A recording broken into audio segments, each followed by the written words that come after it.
During the Great Depression, which I'm old enough to remember, there was, and most of my family were unemployed working class, there wasn't, it was bad, much worse subjectively than today, but there was an expectation that things were going to get better. There was a real sense of hopefulness. There isn't today.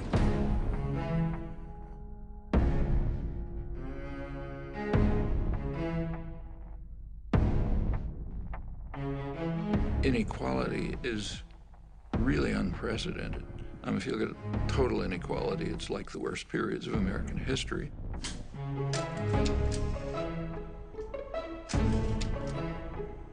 But if you refine it more closely, the inequality comes from the extreme wealth in a tiny sector of the population, fraction of 1%. There were periods like the Gilded Age in the 20s, and it was from super wealth. Literally, the top 0.1% are just super wealthy. Not only is it extremely unjust in itself, inequality has highly negative consequences on the society as a whole. Because the very fact of inequality has a corrosive, harmful effect on democracy.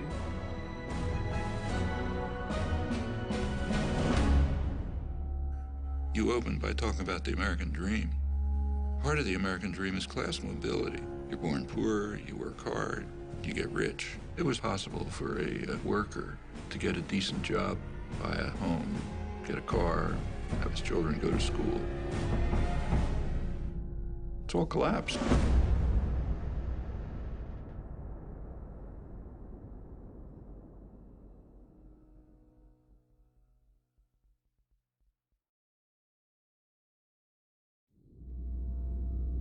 Imagine yourself in an outside position, looking from Mars.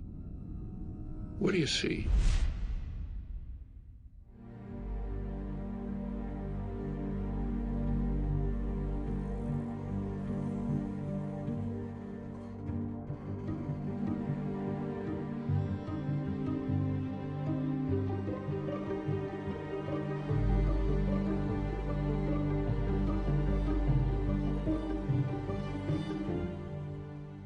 In the United States, there are professed values like democracy.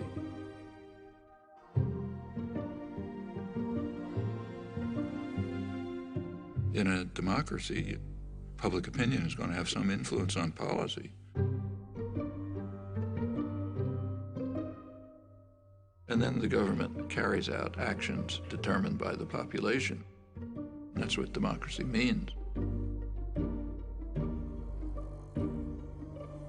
It's important to understand that privileged and powerful sectors have never liked democracy, and for very good reasons. Democracy puts power into the hands of the general population and takes it away from them. It's kind of a principle of concentration of wealth and power.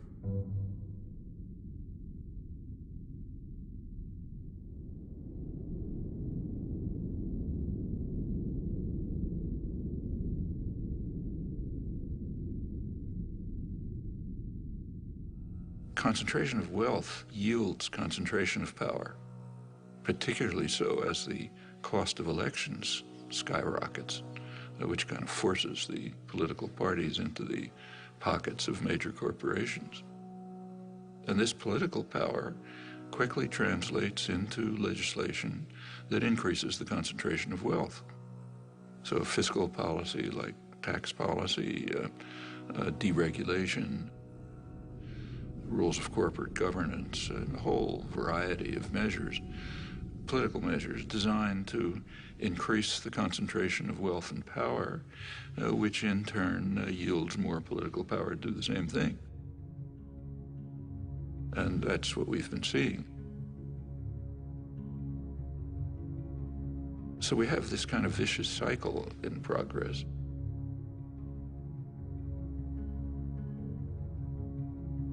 Actually, it is so traditional that it was described by Adam Smith in 1776. You read famous Wealth of Nations. He says in England, the principal architects of policy are the people who own the society, in his day, merchants and manufacturers.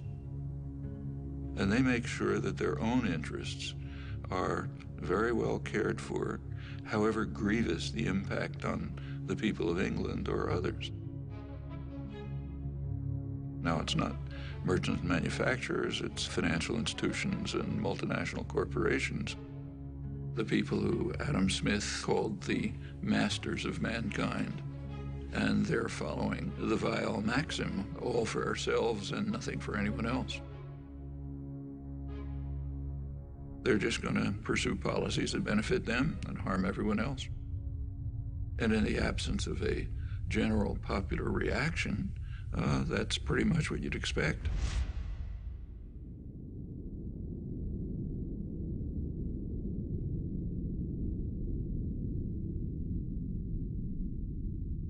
Right through American history, there's been an ongoing clash between pressure for more freedom and democracy coming from below and efforts at elite control and domination coming from above.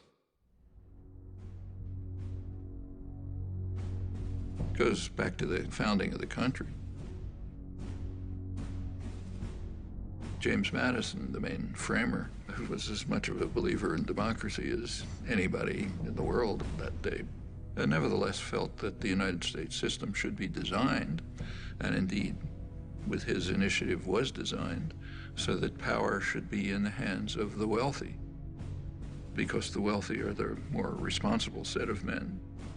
And therefore, the structure of the formal constitutional system placed most power in the hands of the Senate. Remember, the Senate was not elected in those days. It was selected from the wealthy. Men, as Madison put it, had sympathy for property owners and their rights. If you read the debates at the Constitutional Convention, Madison said the major concern of the society has to be to protect the minority of the opulent against the majority. And he had arguments. Suppose everyone had to vote freely. He said, well, the majority of the poor would get together and they would organize to take away the property of the rich. And he said that would obviously be unjust, so you can't have that. So therefore, the constitutional system has to be set up to prevent democracy.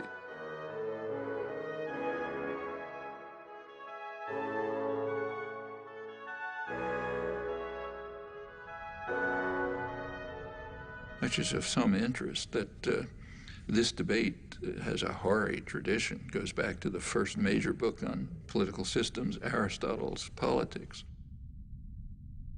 He says of all of them, the best is democracy, but then he points out exactly the flaw that Madison pointed out. If Athens were a democracy for free men, the poor would get together and take away the property of the rich. Well, same dilemma, they had opposite solutions. Aristotle proposed what we would nowadays call a welfare state. He said, try to reduce inequality.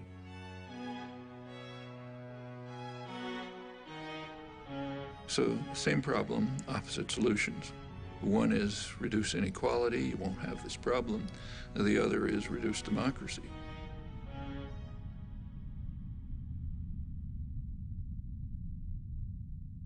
If you look at the history of the United States, it's a constant struggle between these two tendencies.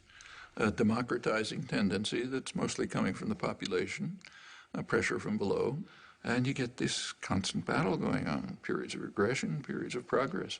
The 1960s, for example, were a period of significant democratization.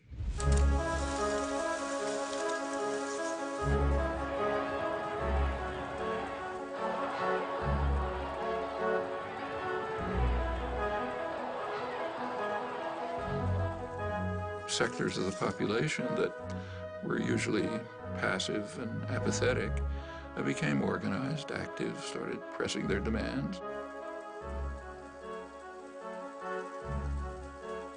And they became more and more involved in decision-making, activism, and so on. It just changed consciousness in a lot of ways.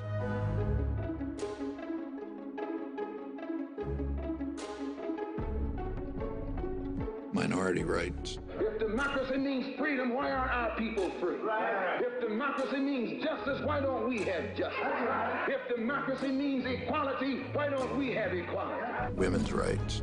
This inhuman system of exploitation will change, but only if we force it to change, and force it together.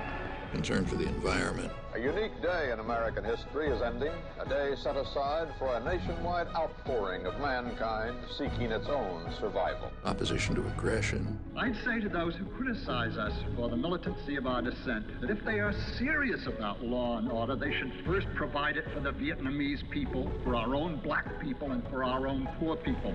Concern for other people. One day we must ask the question, why are there 40 million poor people in America? When you begin to ask that question, you're raising a question about the economic system, about a broader distribution of wealth, the question of restructuring the whole of American society. These are all civilizing effects. And that caused great fear.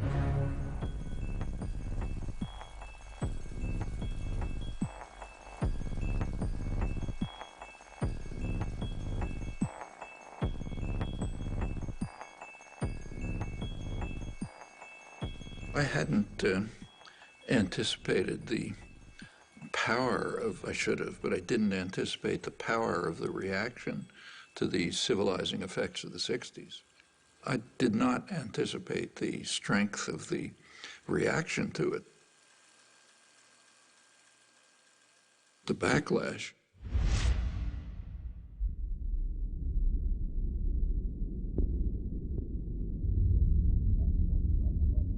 There has been an enormous, concentrated, coordinated business offensive beginning in the 70s to try to beat back the egalitarian efforts that went right through the Nixon years. You see it in many respects. I mean, over on the right, you see it in things like the famous Powell Memorandum, sent to the Chamber of Commerce, the major business lobby, by later Supreme Court Justice Powell, warning them that business is losing control over the society. And something has to be done to counter these forces. Of course, he puts it in terms of defense, defending ourselves against outside power.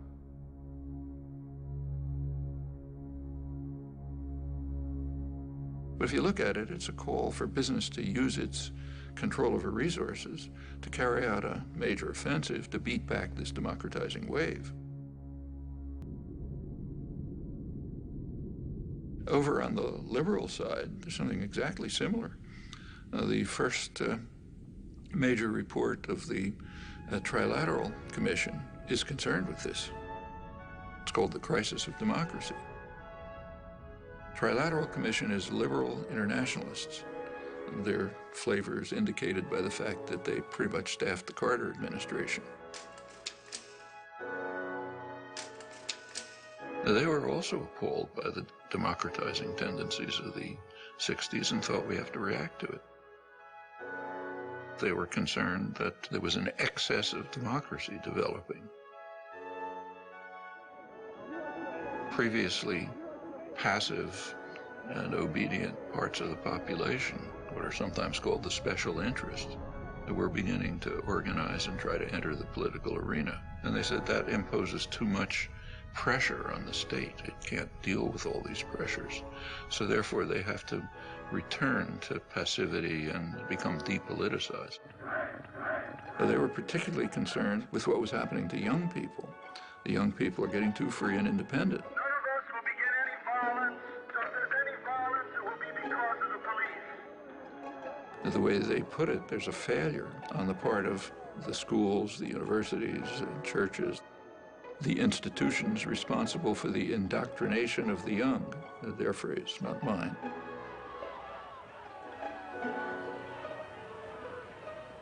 If you look at their study, there's one interest they never mention: private business. And that makes sense. They're not special interests. They're the national interest, kind of by definition.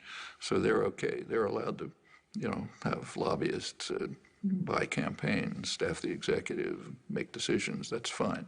But it's the rest, the special interests, the general population, who have to be subdued.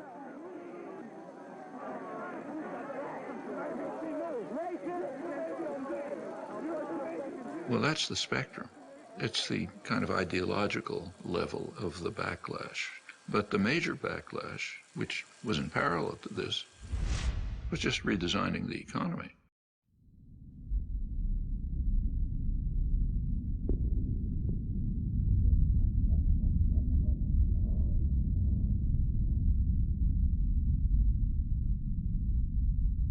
Since the 1970s, there's been a concerted effort on the part of the masters of mankind, the owners of the society, to shift the economy in two crucial respects. One, to increase the role of financial institutions, banks, investment firms, so on, insurance companies. By 2007, right before the latest crash, they had literally 40% of corporate profits, far beyond anything in the past.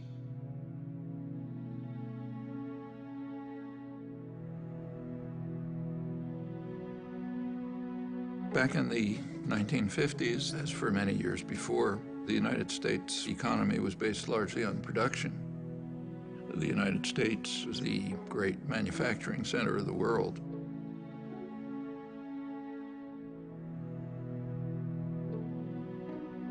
Financial institutions used to be a relatively small part of the economy, and their task was to distribute unused assets, like, say, bank savings, to productive activity. The bank always has on hand a reserve of money received from the stockholders and depositors.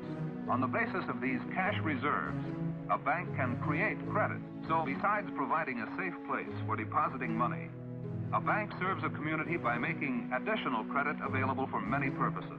For a manufacturer to meet his payroll during slack selling periods, for a merchant to enlarge and remodel his store, and for many other good reasons why people are always needing more credit than they have immediately available. That's a contribution to the economy. Regulatory system was established, banks were regulated, the commercial and investment banks were separated, cut back very risky investment practices that could harm private people. There had been, remember, no financial crashes during the period of regulation. By the 1970s, that changed.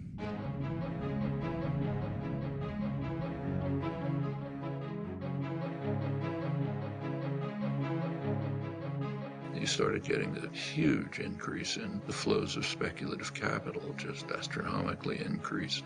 Enormous changes in the financial sector, from traditional banks to risky investments, complex financial instruments, money manipulations, and so on. Increasingly, the business of the country isn't production, at least not here. The primary business here is business. You can even see it in the choice of directors. So a director of a major American corporation back in the 50s and the 60s was very likely to be an engineer, somebody who graduated from a place like MIT, maybe industrial management. More recently, the directorship and the top managerial positions are people who came out of business schools, learned financial trickery of various kinds, and so on. By the 1970s, say General Electric could make more profit playing games with money than you could by producing in the United States. We have to remember that General Electric is substantially a financial institution today. It makes half its profits just by moving money around in complicated ways. And it's very unclear that they're doing anything that's of value to the economy. So that's one phenomenon, what's called financialization of the economy. Going along with that is the offshoring of production.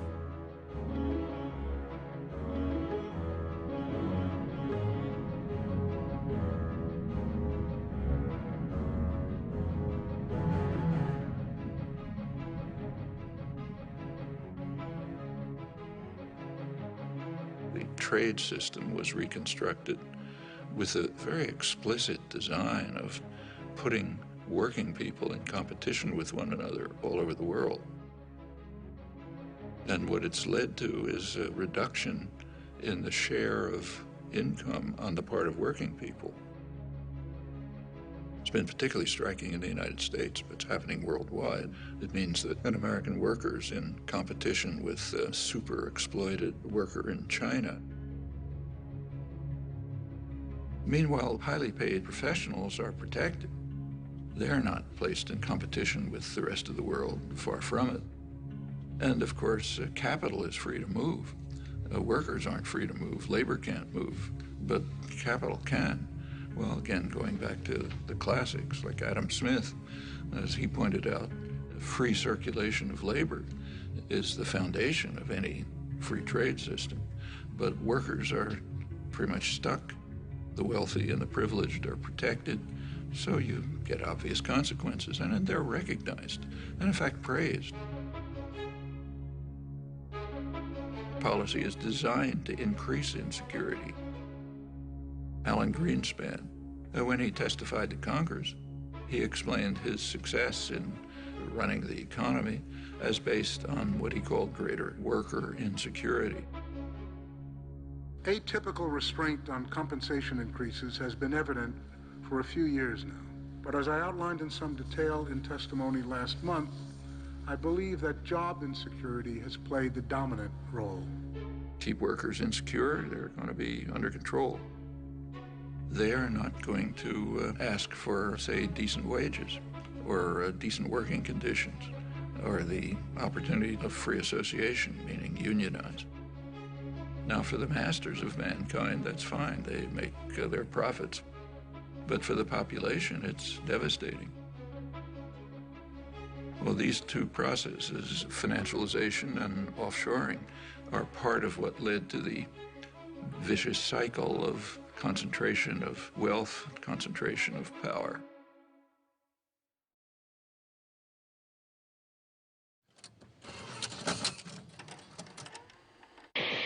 I'm Noam Chomsky. I'm on the faculty at MIT, and I've been getting more and more heavily involved in anti-war activities for the last few years.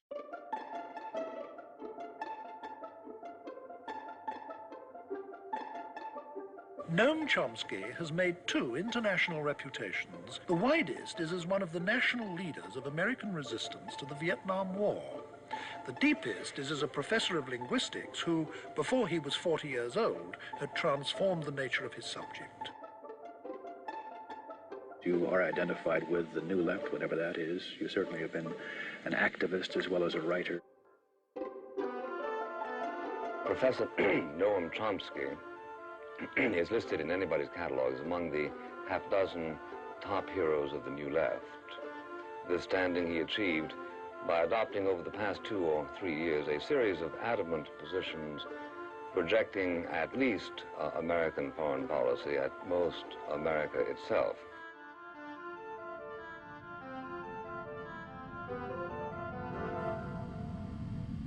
Well, actually, this notion, anti-American, is quite an interesting one. It's actually a totalitarian notion. It isn't used in free societies. So if someone in, say, Italy is criticizing Berlusconi or the corruption of the Italian state and so on, they're not called anti-Italian. In fact, if they were called anti-Italian, people would collapse in laughter in the streets of Rome or Milan. In totalitarian states, the notion's used. So in the old Soviet Union, dissidents were called anti-Soviet. That was the worst condemnation. In the Brazilian military dictatorship, they were called anti-Brazilian. Now, it's true that in just about every society, critics are maligned, are mistreated, different ways depending on the nature of the society.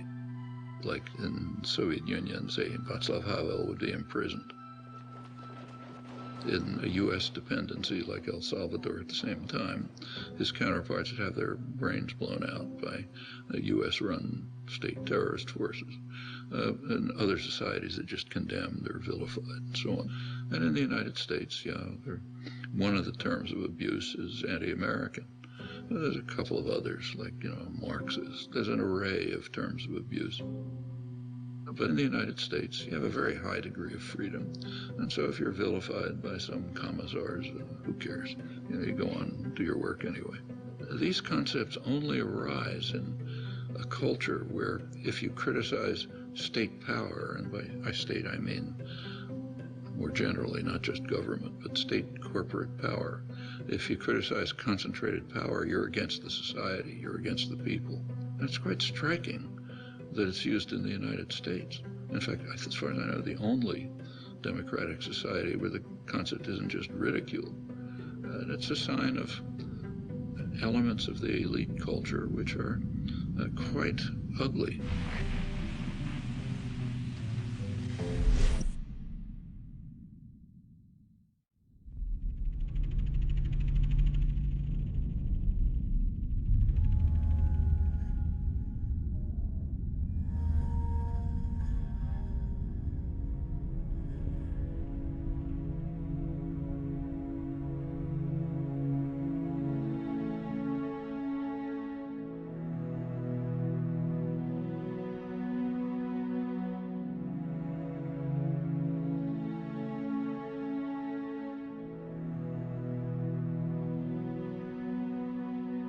The American dream, like many ideals, was partly symbolic, but partly real. So in the 1950s and 60s, say, there was the biggest growth period in American economic history. The Golden Age. It was pretty egalitarian growth, so the lowest fifth of the population was improving about as much as the upper fifth. And there were some welfare state measures which improved life for much of the population. It was, for example, possible for a black worker to get a decent job in an auto plant, buy a home, get a car, have his children go to school, and so on, and the same across the board. When the U.S. was primarily a manufacturing center, it had to be concerned with its own consumers. Here, famously, Henry Ford raised the salary of his workers so they'd be able to buy cars. When you're moving into an international plutonomy, as the banks like to call it, with a small percentage of the world's population that's gathering increasing wealth, what happens to American consumers is much less concern, because most of them aren't going to be consuming your products anyway, at least on any major basis. Your goals are profit in the next quarter, even if it's based on financial manipulations, high salary, high bonuses, produce overseas if you have to, and produce for the wealthy classes here and their counterparts abroad. What about the rest? Well, there's a term coming into use for them too.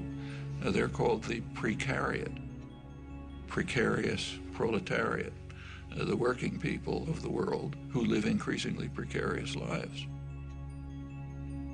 And it's related to the attitude toward the country altogether.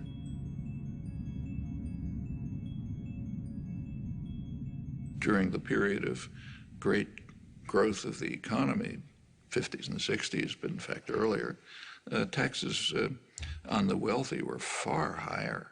Corporate taxes were much higher. Taxes on dividends were much higher. Simply taxes on wealth were much higher. The tax system has been redesigned so that the taxes that are paid by the very wealthy are reduced, and correspondingly the tax burden on the rest of the population's increased.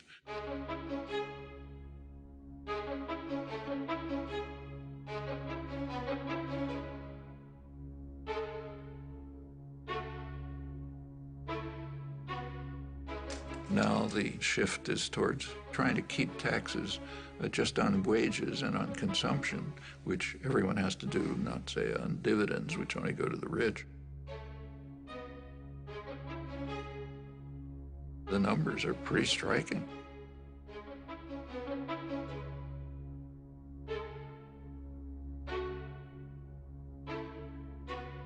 Now there's a pretext Of course, there's always a pretext. The pretext in this case is, well, that increases investment and increases jobs. But there isn't any evidence for that. If you want to increase investment, give money to the poor and the working people. They have to keep alive, so they spend their incomes. That stimulates production, stimulates investment, it leads to job growth, and so on. If you're an ideologist for the masters, you have a different line. And in fact, right now, it's almost absurd that corporations have money coming out of their pockets. So in fact, General Electric are paying zero taxes, and they have enormous profits. Lets them take the profit somewhere else or defer it, but not pay taxes. And this is common. The major American corporations shift the burden of sustaining the society onto the rest of the population.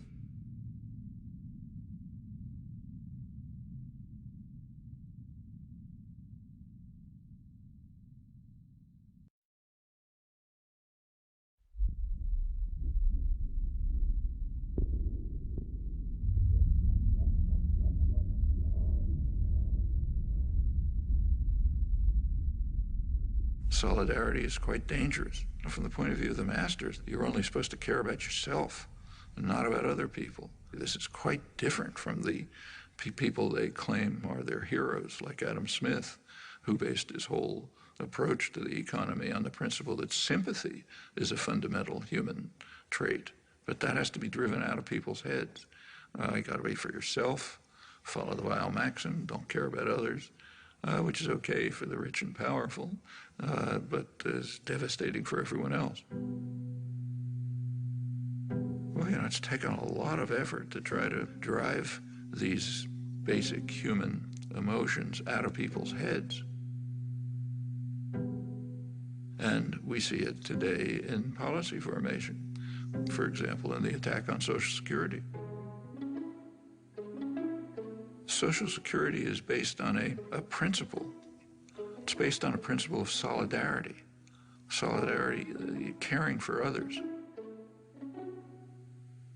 Social Security means I pay payroll taxes so that the widow across town can get something to live on. For much of the population, that's what they survive on. It's of no use to the very rich. So therefore, there's a concerted attempt to destroy it. One of the ways is defunding it. You want to destroy some system, first defund it. Then it won't work, people will be angry, they want something else. That's a standard technique for privatizing some system. We see it in the attack on public schools. Public schools are based on the principle of solidarity. I no longer have children in school, they're grown up. But the principle of solidarity says, I happily pay taxes so that the kid across the street can go to school. That's normal human emotion. You have to drive that out of people's heads. I don't have kids in school, why should I pay taxes, privatize it, so on. The public education system, all the way from kindergarten to higher education, is under severe attack. I mean, that's one of the jewels of American society.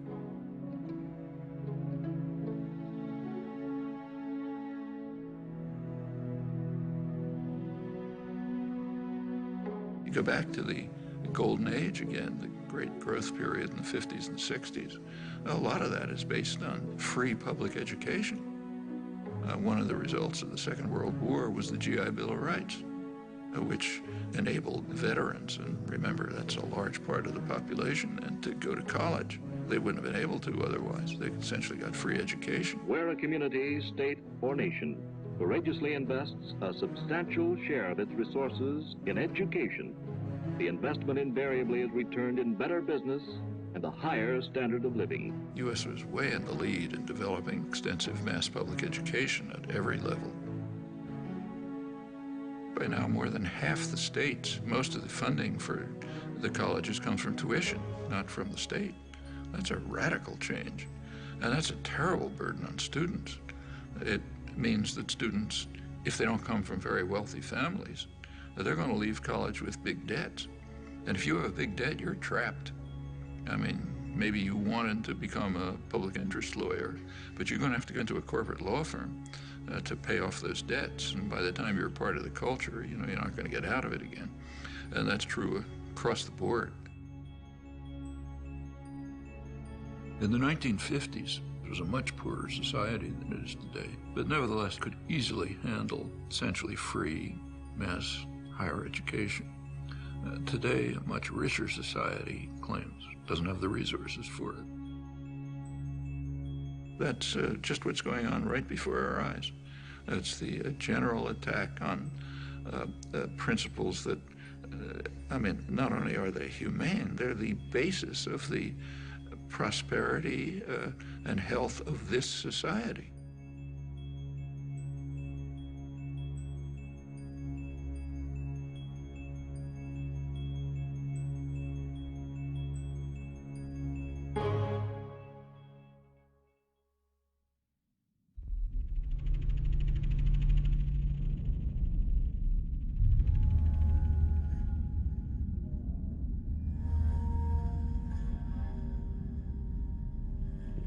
If you look over the history of regulation, say railroad regulation, financial regulation, and so on, you find that quite commonly it's either initiated by the economic concentrations that are being regulated, or it's supported by them.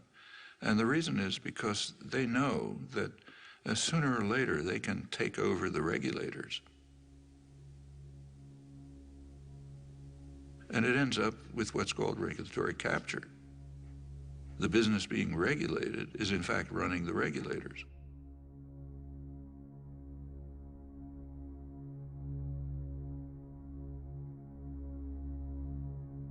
Bank lobbyists are actually writing the laws of financial regulation. It gets to that extreme. And that's been happening through history, and again, it's a pretty natural tendency when you just look at the distribution of power. One of the things that expanded enormously in the 1970s is lobbying, as the business world moved sharply to try to control legislation. The business world was pretty upset by the advances in public welfare in the 60s, and in particular by Richard Nixon. It's not too well understood, but he was the last New Deal president, and they regarded that as class treachery. In Nixon's administration, you get the consumer safety legislation, safety and health regulations in the workplace, the EPA, the Environmental Protection Agency. Business didn't like it, of course.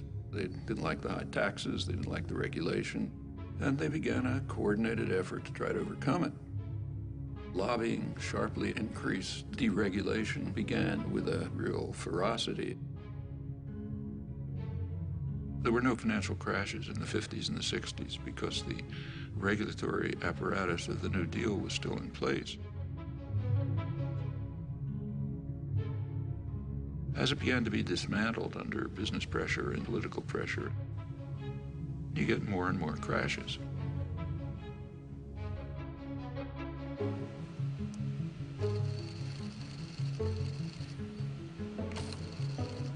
And it goes on right through the years. 70s sort of starts to begin. 80s really takes off. Congress was asked to approve federal loan guarantees to the auto company of up to $1.5 billion. Now, all of this is quite safe as long as you know the government's going to come to your rescue. So take, say, Reagan. Instead of letting them pay the costs, Reagan bailed out banks like Continental Illinois, the biggest bailout of American history at the time. Actually ended his term with a huge financial crisis, the savings and loan crisis, and the government moved in and bailed it out. President Bush today signed the $300 billion savings and loan bailout bill. In 1999, regulation was dismantled to separate commercial banks from investment banks. Then comes the Bush, then Obama bailout. Bear Stearns is running to the feds to stay afloat. President Bush today defended the decision to bail out Citigroup. Fannie Mae and Freddie Mac have asked for a total of $3 billion more. This bailout could get much bigger, signaling deepening troubles for the U.S. economy. and they're building up the next one.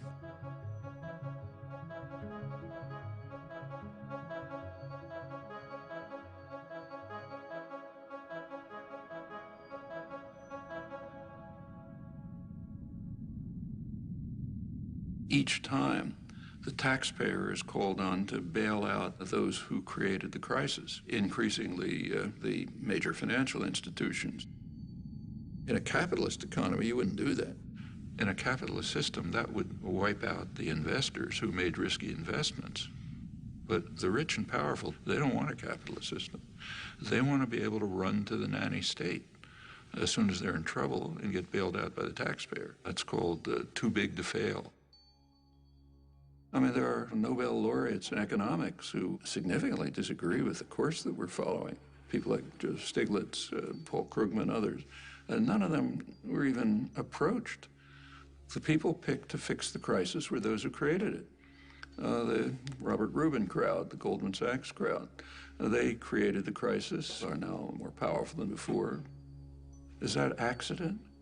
Well, not when you pick those people to create an economic plan. I mean, what do you expect to happen? Meanwhile, for the poor, let market principles prevail. Don't expect any help from the government. The government's the problem, not the solution, and so on. That's essentially neoliberalism. And it has this dual character, which goes right back in economic history. One set of rules for the rich, opposite set of rules for the poor. There's nothing surprising about this. It's exactly the dynamics you'd expect. And if the population allows it to proceed, it's just going to go on and on like this until the next crash, which is so much expected that credit agencies, which kind of evaluate the status of firms, are now counting into their calculations the taxpayer bailout that they expect to come after the next crash, which means that the beneficiaries of these credit ratings, like the big banks, they can borrow money more cheaply, they can push out smaller competitors, and you get more and more concentration.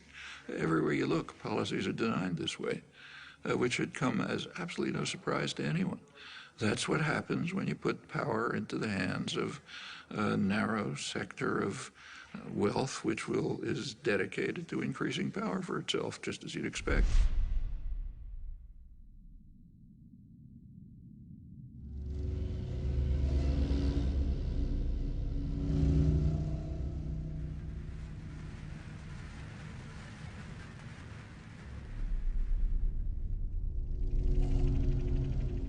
Concentration of wealth yields concentration of political power, particularly so as the cost of elections skyrockets, which kind of forces the political parties into the pockets of major corporations. The Citizens United, this was January 2009, I guess. That's a very important decision, Supreme Court decision, but it has a history. And you got to think about the history. The 14th Amendment has a provision that says no person's rights can be infringed without due process of law. And the intent, clearly, was to protect freed slaves. It says, okay, they've got the protection of the law. I don't think it's ever been used for freed slaves, if ever, marginally. Almost immediately, it was used for businesses, corporations.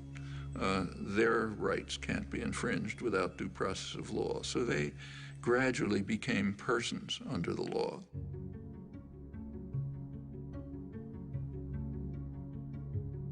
Corporations are state-created legal fictions. Maybe they're good, maybe they're bad, but to call them persons is kind of outrageous. So they got personal rights back about a century ago, and that extended through the 20th century. They give corporations rights way beyond what persons have. So if, say, General Motors invests in Mexico, they get national rights, the rights of a Mexican business. While the notion of person was expanded to include corporations, it was also restricted. If you take the 14th Amendment literally, then no undocumented alien can be deprived of rights if they're persons. undocumented aliens who are living here and building your buildings, cleaning your lawns, and so on. They're not persons. But General Electric is a person, an immortal, super powerful person. This perversion of the elementary morality and the obvious meaning of the law is quite incredible. In the 1970s, the courts decided that money is a form of speech. Buckley versus Valia. And then you go on through the years to Citizens United, which says that the right of free speech of corporations, namely to spend as much money as they want, can't be curtailed. Take a look at what that means. It means that corporations, which anyway have been pretty much buying elections, are now free to do it with virtually no constraint. That's a tremendous attack on the residue of democracy.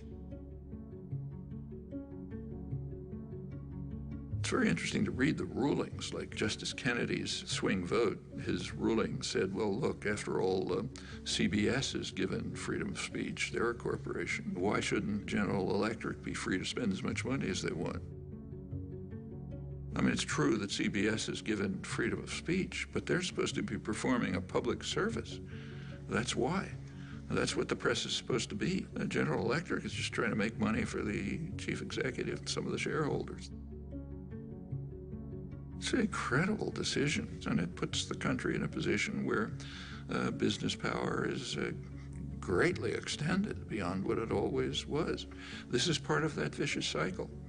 The Supreme Court justices are put in by reactionary presidents who get in there because they're funded by business. It's the way the cycle works.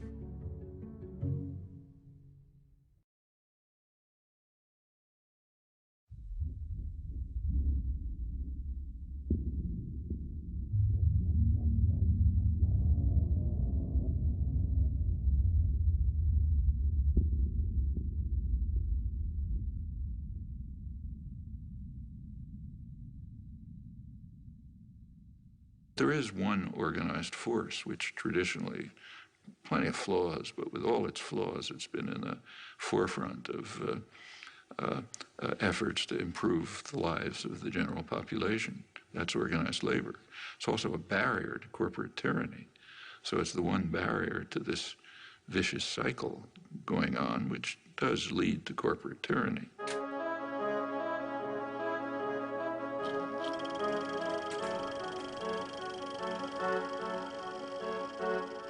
A major reason for the concentrated, almost fanatic attack on unions, on organized labor, is they are a democratizing force.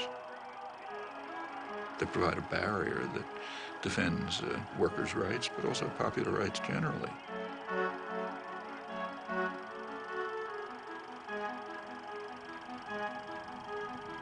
And that interferes with the prerogatives and power of those who own and manage the society. I should say that anti-union sentiment in the United States among elites is so strong that the fundamental core of labor rights, the basic principle in the International Labor Organization, is the right of free association, which would mean the right to form unions. The U.S. has never ratified that. So I think the U.S. may be alone among major societies in that respect. It's considered so far out of the spectrum of American politics, it literally has never been considered.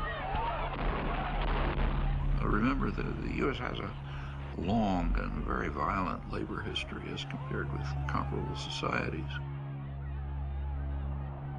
But the labor movement had been very strong. By the 1920s, in a period not unlike today, it was virtually crushed. A truck driver strike was climaxed by severe riot with many casualties. Open warfare rages through the streets of the city as 3,000 Union pickets battle 700 police. Guns, tear gas, clubs, and fists bring injuries to more than 80 persons and cause the death of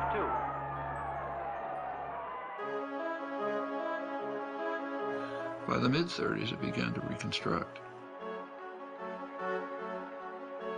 Franklin Delano Roosevelt, he himself was rather sympathetic to progressive legislation that would be in the benefit of the general population, but he had to somehow get it passed.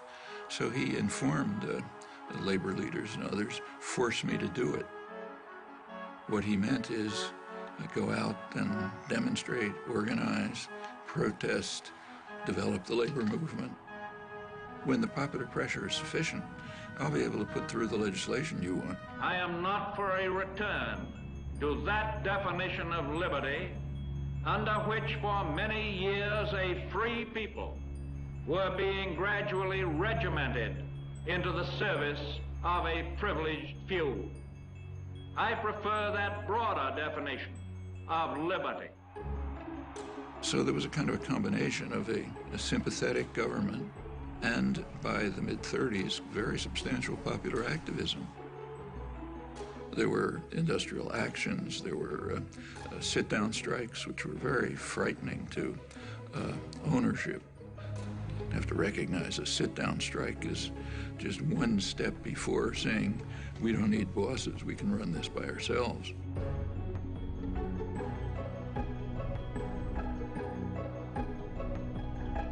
And business was appalled. You read the business press, say, in the late 30s, they were talking about the hazard-facing industrialists and the rising political power of the masses, which has to be repressed. Things were on hold during the Second World War, but immediately after the Second World War, the business offensive began in force. Taft-Hartley Act. The Taft-Hartley Act was written for only one purpose: to restore justice and equality in labor management relations. McCarthyism was used for massive corporate propaganda offensives to attack unions. It increased sharply during the Reagan years. I mean, Reagan pretty much told the business world, if you want to illegally break organizing efforts and strikes, go ahead. They are in violation of the law, and if they do not report for work within 48 hours, they have forfeited their jobs and will be terminated. Continued in the 90s, and of course with George W. Bush, who went through the roof. By now, less than 7% of private sector workers have unions.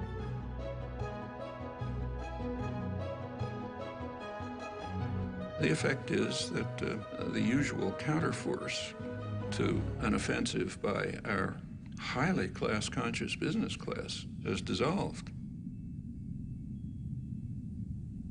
Now, if you're in a position of power, you want to maintain class consciousness for yourself, but eliminate it everywhere else.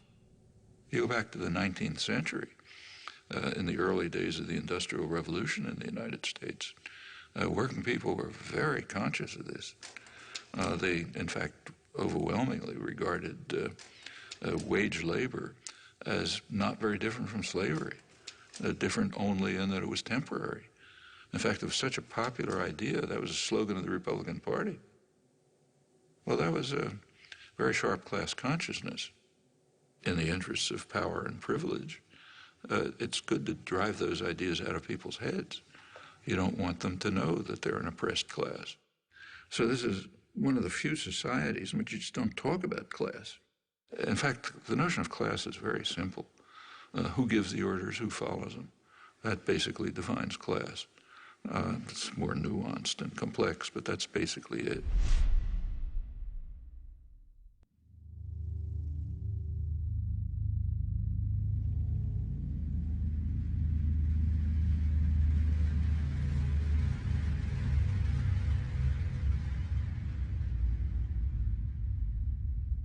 The public relations industry, the advertising industry, which is dedicated to creating consumers, it's a phenomenon that developed in the freest countries, in Britain and the United States. And the reason is pretty clear. It became clear by, say, a century ago that it was not going to be so easy to control the population by force. Too much freedom had been won. Labor organizing, parliamentary labor parties in many countries, women starting to get the franchise and so on. So you had to have other means of controlling people. And it was understood and expressed that you have to control them by control of beliefs and attitudes. Well, one of the best ways to control people in terms of attitudes is what the great political economist Thorstein Veblen called fabricating consumers.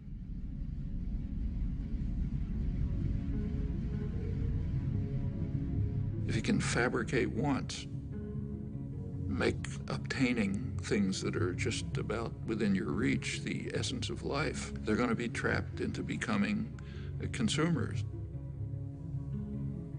You read the business press, say, 1920s, it talks about the need to direct people to the superficial things of life, like fashionable consumption, and that'll keep them out of our hair. You find this doctrine all through progressive intellectual thought, like Walter Lippmann, the major progressive intellectual of the 20th century. He wrote famous progressive essays on democracy, in which his view was exactly that. The public must be put in their place so that the responsible men can make decisions without interference from the bewildered herd. They're to be spectators, not participants, then you get a properly functioning democracy. Straight back to Madison and on to Powell's memorandum and so on. And the advertising industry just exploded with this as its goal, fabricating consumers.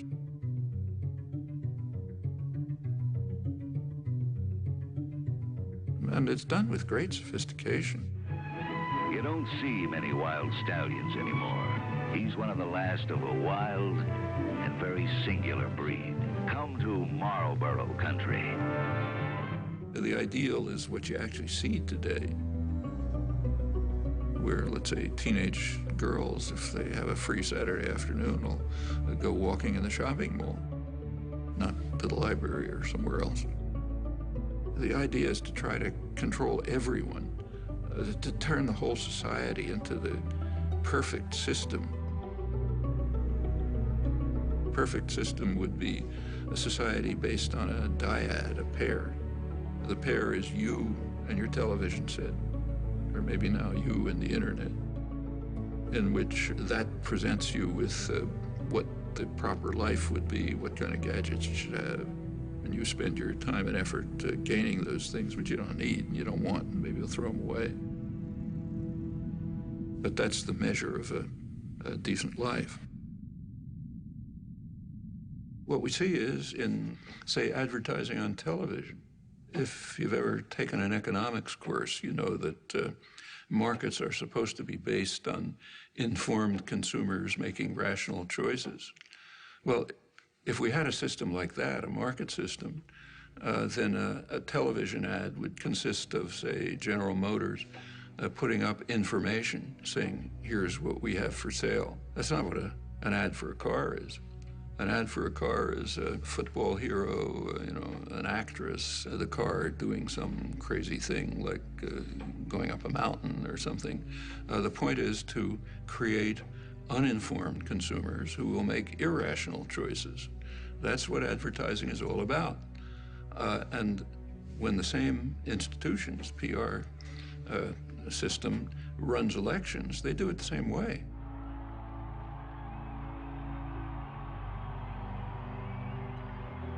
They want to create an uninformed electorate which will make irrational choices, often against their own interests. And we see it every time one of these extravaganzas take place. Right after the election, President Obama won an award from the advertising industry for the best marketing campaign, and it wasn't reported here. If you go to the international business press, executives were euphoric. They said, we've been selling candidates, marketing candidates like, toothpaste ever since Reagan, and this is the greatest achievement we have. I don't usually agree with Sarah Palin, but when she mocks what she calls the hopey-changey stuff, she's right. First of all, Obama didn't really promise anything. That's mostly illusion. You go back to the campaign rhetoric and take a look at it. There's very little discussion of policy issues, and for very good reason, because public opinion on policy is sharply disconnected from what the two-party leadership and their financial backers want.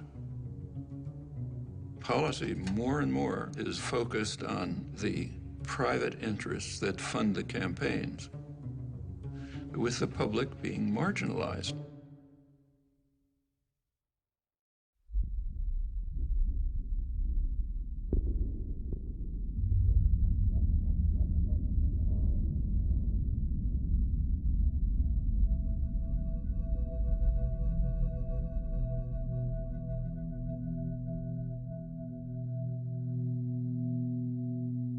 Leading political scientists, Martin Gilens, came out with a study of the relation between public attitudes and public policy. And what he shows is that about 70% of the population has no way of influencing policy. They might as well be in some other country. And the population knows it. What it's led to is a population that's angry, frustrated, hates institutions. It's not acting constructively to try to respond to this. There is popular mobilization and activism, but in very self-destructive directions. It's taking the form of unfocused anger, attacks on one another, and on vulnerable targets. That's what happens in cases like this. It is corrosive of social relations, but that's the point.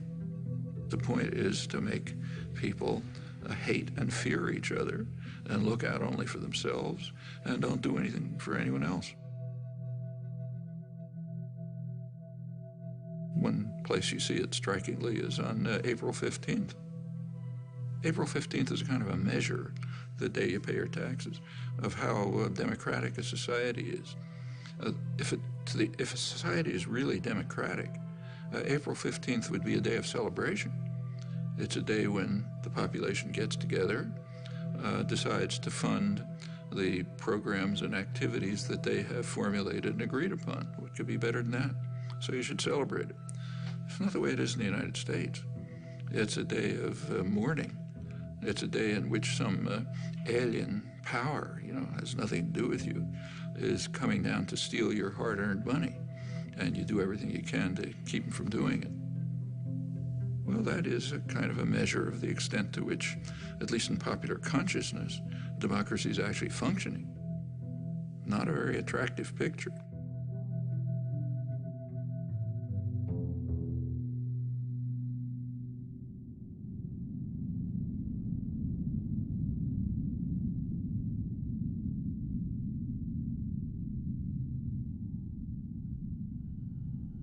The tendencies that we've been describing within American society, unless they're reversed, it's going to be an extremely ugly society.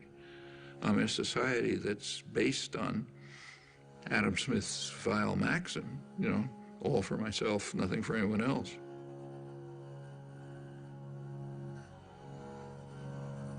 A society in which normal human instincts and emotion of sympathy, solidarity, mutual support, in which they're kind of like driven out. That's a society so ugly, I don't even know who'd want to live in it. I wouldn't want my children to. If the society is based on control by private wealth, it will reflect the values that it in fact does reflect. The value that is greed and the desire to maximize personal gain at the expense of others.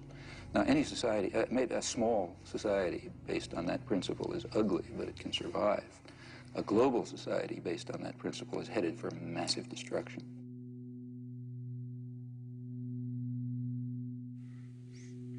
I don't think we're smart enough to design in any detail what a perfectly just and free society would be like. I think we can give some guidelines, and more significant, we can ask how we can progress in that direction.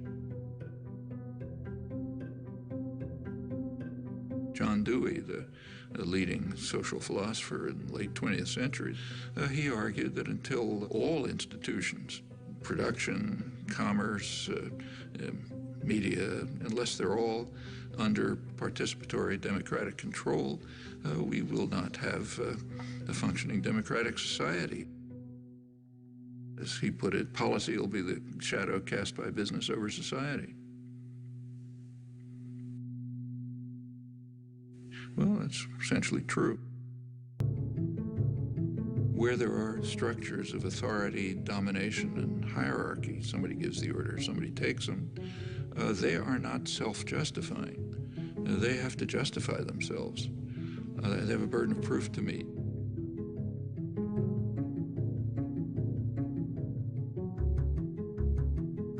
Well, if you take a close look, usually you find they can't justify themselves. If they can't, we ought to be dismantling them, trying to expand the domain of freedom and justice by dismantling that form of illegitimate authority. And in fact, progress over the years, what we all thankfully recognize as progress, has been just that. The way things change is because lots of people are working all the time. And, you know, they're working in their communities, in their workplace, or wherever they happen to be, and they're building up the basis for popular movements which are going to make changes. That's the way everything has ever happened in history. Take, say, freedom of speech.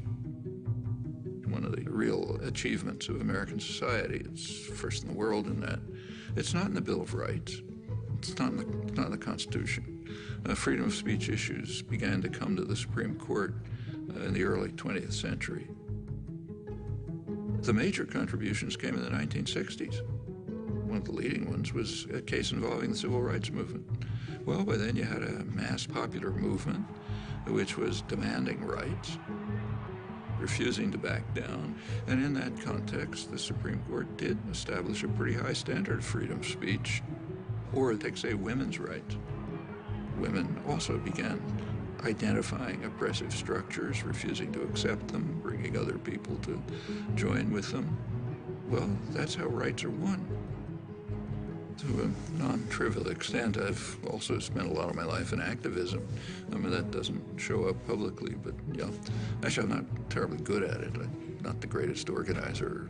I think that we can see quite clearly some very, very serious defects and flaws in our society, our level of culture, our institutions, which are going to have to be corrected by operating outside of the framework that is commonly accepted. I think we're going to have to find new ways of political action. But the activists are people who have created the rights that we enjoy. They're not only carrying out policies based on information that they're receiving, but also contributing to the understanding. Remember, it's a reciprocal process. That you have a great deal of... You try to do things, you learn. You learn about what the world is like. That feeds back to the understanding of how to go on. There's huge opportunities. It is a very free society. It's still the freest in the world. Government has very limited capacity to coerce. Corporate business may try to coerce, but they don't have the mechanism. So there's a lot that can be done if people organize, struggle for their rights as they've done in the past, and they can win many victories.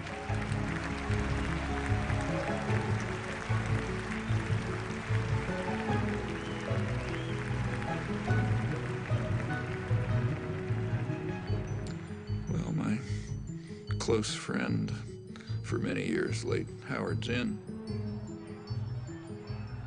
to put it in his words, that what matters is the countless small deeds of unknown people who lay the basis for the significant events that enter history. They're the ones who've done things in the past. They're the ones who'll have to do it in the future.